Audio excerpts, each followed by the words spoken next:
Hi everyone, welcome back to Master Mohit Blog YouTube channel. Yes guys, ನಾನಿವತ್ತು ಬಂದಿರೋ ವಿಷಯ ಏನಪ್ಪ ಅಂದರೆ ಒಂದೊಳ್ಳೆ ಪ್ಲೇಸ್ನ ನಿಮಗೆ ತೋರಿಸ್ಬೇಕು ಅಂತ ಬಂದದಲ್ಲ, ದಾರಿ ತಪ್ಪಿ ಬಂದದ್ದು. ಹೋಗ್ಲಿಕ್ಕೆ ಮನಸ್ಸುಂಟು, ನೀವು ದಾರಿ ಮಾಡಿ ಕೊಡ್ಬೇಕು. ಹಾಗೆ ಇವತ್ತಿನ ಕಂಟೆಂಟ್ ವಿಡಿಯೋನ ನಿಮಗೆ ತೋರ್ಸಕ್ಕೆ ಹೊರಟಿದ್ದೀನಿ. ಬನ್ನಿ ಗೈಸ್, ನೋಡ್ಕೊಂಡು ಬರೋಣ. ಗೈಸ್, ನಾನಿವತ್ತು ಎದ್ದೇಳಬೇಕಾದ್ರೆ 9:30 ಆಗಿತ್ತು. ಹಾಗಾಗಿ ಇವತ್ತಿನ ಕಂಟೆಂಟ್ ವಿಡಿಯೋನ ಶೂಟ್ ಮಾಡಬೇಕು ಅಂತ ಅಂದ್ಕೊಂಡಿದ್ದೆ. ಹಾಗೆ ಈ ಕಂಟೆಂಟ್ನ ನನ್ನ ಸ್ಟೂಡೆಂಟ್ ಒಬ್ಬರು ನನಗೆ ಹೇಳಿದ್ರಿಂದ ನಾನು ಅದನ್ನು ಶೂಟ್ ಮಾಡಬೇಕಂತ ಹೊರಟೆ. ಹಾಗೆ ಮನೆಯಿಂದ ಹೊರಟ ಮೇಲೆ 2 ಬ್ಯಾಂಕ್ಗಳಿಗೆ ಹೋಗಿ ಏನು ಕೆಲಸ ಇದೆಯೋ ಅದನ್ನು ಮುಗಿಸಿ ಇಲ್ಲಿಂದ ನಾನು ಹೊರಟೆ. ನಾನು ನಂದಿನಿ, ಬೆಂಗಳೂರಿಗೆ ಬಂದೀನಿ, ಪಿಜಿಲಿ ಇರ್ತೀನಿ, ಐಟಿ ಕೆಲಸ ಮಾಡ್ತೀನಿ. ಗೈಸ್, ನೋಡಿದ್ರಲ್ವಾ ಯಾವ ಥರ ಡ್ರಾಯಿಂಗ್ ಮಾಡ್ಕೊಂಡು ಹೋಗ್ತಾರೆ ಅಂತ. ತುಂಬಾ ಕೇರ್ಫುಲಿ ಆಗಿರಬೇಕು ಗೈಸ್. ಯಾಕಂದರೆ ಯಾವಾಗ ಎಲ್ಲಿಂದ ಯಾವ ಸೈಡಿಂದ ಬಂದು ಹೊಡಿತಾರೆ ಅಂತ ಹೇಳಲಿಕ್ಕಾಗಲ್ಲ. ಹಾಗಾಗಿ ನಿಮ್ಮ ಕೇರಿಂದ ನೀವಿರಬೇಕು, ನಿಮ್ಮ ಜಾಗ್ರತೆಯಿಂದ ನೀವಿರಬೇಕು ಅಷ್ಟೇ. ಗೈಸ್, ನಾನಿವತ್ತು ಹೊರಟಿರೋ ಪ್ಲೇಸ್ ಏನಪ್ಪ ಅಂದರೆ ಬೆಳ್ತಂಗಡಿ ತಾಲೂಕಿನ ಸವಣಾಲು ಗ್ರಾಮದ ಭೈರವ ಕಲ್ಲು.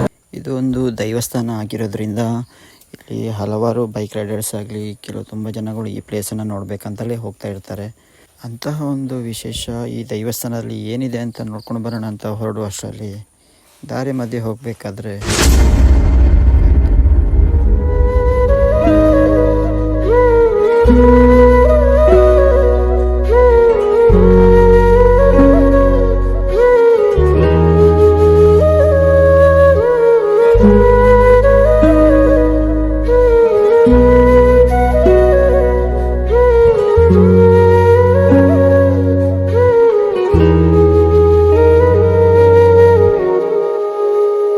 ಗೈಸ್, ನೋಡಿದ್ರಲ್ಲ ಏನಾಗಿದೆ ಅಂತ ಗೊತ್ತಿಲ್ಲ. ಮೋಸ್ಟ್ಲಿ ಗಾಡಿ ಬಂದು ಹೊಡೆದಿದೆ ಅನಿಸುತ್ತೆ ನಾಯಿಗೆ.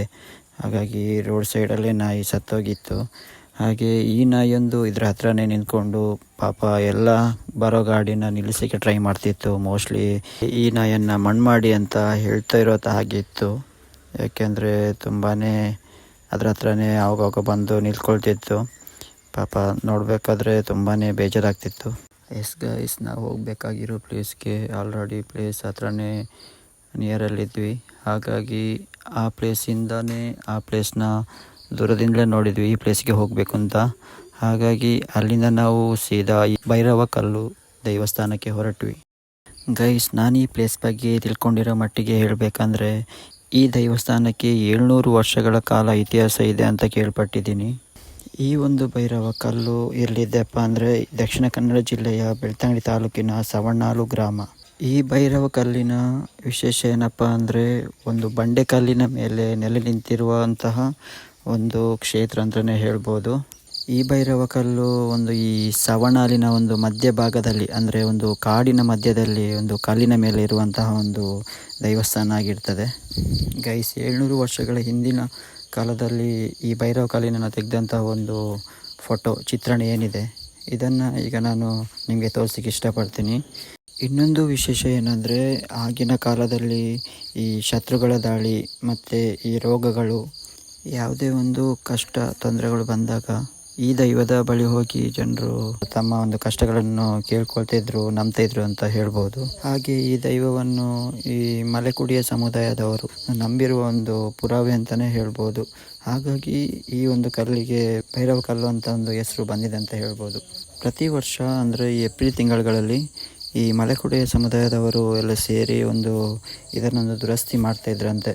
ಅಂದರೆ ನೀವೀಗ ನೋಡಿರೋ ವಿಡಿಯೋದಲ್ಲಿ ಮೇಲ್ಛಾವಣಿ ನೋಡ್ತಾ ಇರ್ಬೇಕಾದ್ರೆ ಆ ಹುರ್ಲಿದ್ದು ಮೇಲ್ಛಾವಣಿಯೆಲ್ಲ ಇಟ್ಟಿದ್ರು. ಹಾಗಾಗಿ ಇದರ ದುರಸ್ತಿ ಅಂದರೆ ಅದರ ಗೋಡೆಗಳ ನಿರ್ಮಾಣ ಆಗಲಿ, ಬೇರೆ ಇದರ ಹಂಚಿನ ನಿರ್ಮಾಣ ಆಗಲಿ, ಇದನ್ನೆಲ್ಲ ಸ್ವಲ್ಪ ಇವರು ಇಂಪ್ರೂವ್ಮೆಂಟ್ ಮಾಡ್ತಾ ಹೋದ್ರಂತೆ.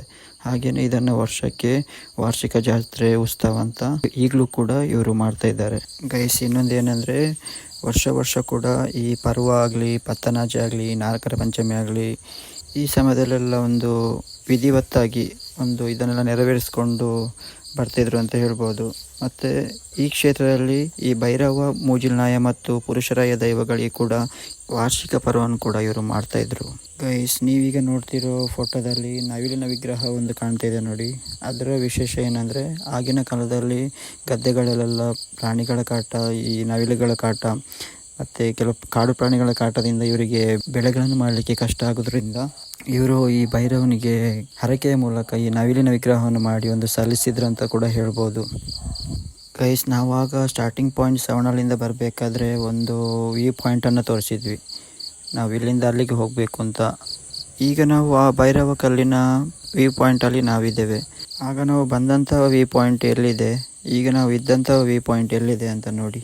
ಗೈಸ್, ಇನ್ನೊಂದು ಏನಂದರೆ, ಆಗಿನ ಭೈರವ ಕಲ್ಲಿನ ದೈವಸ್ಥಾನದ ಅಭಿವೃದ್ಧಿ ಮತ್ತು ಈಗಿನ ಭೈರವ ಕಲ್ಲಿನ ದೈವಸ್ಥಾನದ ಅಭಿವೃದ್ಧಿ ಎರಡಕ್ಕೂ ಹೊಂದಾಣಿಕೆ ಹೇಗಿದೆ ನೋಡಿ ಗೈಸ್. ಈ ಒಂದು ದೇವಸ್ಥಾನ ಈ ಒಂದು ಬಂಡೆ ಕಲ್ಲಿನ ಮೇಲೆ ನಿಂತಿದೆ ಅಂತ ಹೇಳಿದರೆ ಇದೊಂದು ಅದ್ಭುತ ಅಂತಲೇ ಹೇಳ್ಬೋದು.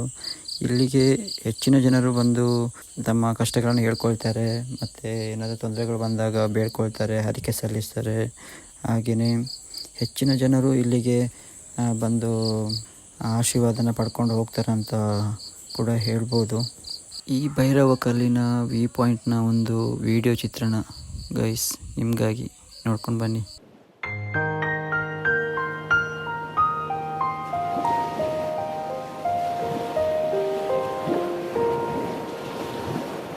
ಗೈಸ್, ನೋಡಿದ್ರಲ್ಲ ಭೈರವ ಕಲ್ಲಿನ ವ್ಯೂ ಪಾಯಿಂಟ್ ಹೇಗಿತ್ತು ಅಂತ. ನಾನಂತೂ ಈ ವ್ಯೂ ಪಾಯಿಂಟ್ನ ತುಂಬ ಎಂಜಾಯ್ ಮಾಡಿದೆ. ಹಾಗೆ ಈ ಭೈರವ ಕಲ್ಲಿನ ಬಗ್ಗೆ ಒಂದು ಕಿಂಚಿತ್ತು ವಿಷಯನ ನಿಮ್ಮ ಮುಂದೆ ಇಡಲಿಕ್ಕೆ ಇಷ್ಟಪಟ್ಟೆ. ನೀವೇನಾದರೂ ಈ ವ್ಯೂ ಪಾಯಿಂಟನ್ನು ನೋಡಬೇಕು, ಈ ಭೈರವ ಕಲ್ಲನ್ನು ನೋಡಬೇಕಂದ್ರೆ ಇದರ ಲೊಕೇಶನನ್ನು ಸ್ಕ್ರೀನ್ ಮೇಲೆ ಹಾಕಿರ್ತೀನಿ. ಈ ವಿಡಿಯೋ ನಿಮಗೆ ಇಷ್ಟ ಆಗಿದರೆ ಈ ವಿಡಿಯೋನ ಶೇರ್ ಮಾಡಿ, ಹಾಗೆ ಕಮೆಂಟ್ ಮಾಡಿ, ಸಪೋರ್ಟ್ ಮಾಡಿ ಅಂತ ಹೇಳ್ತಾ, ನೆಕ್ಸ್ಟ್ ವ್ಲಾಗಲ್ಲಿ ಇದೇ ಥರ ಇನ್ನೊಂದು ಕಂಟೆಂಟ್ ಜೊತೆ ನಾನು ಸಿಗ್ತೀನಿ. ಮಾಸ್ಟರ್ ಮೋಹಿತ್ ವ್ಲಾಗ್ ಯೂಟ್ಯೂಬ್ ಚಾನಲ್ನ ಸಬ್ಸ್ಕ್ರೈಬ್ ಮಾಡಿ, ಶೇರ್ ಮಾಡಿ, ಸಪೋರ್ಟ್ ಮಾಡಿ ಅಂತ ಕೇಳ್ತಾ ನೆಕ್ಸ್ಟ್ ವಿಡಿಯೋಲಿ ಸಿಗ್ತೀನಿ. See you, take care, bye.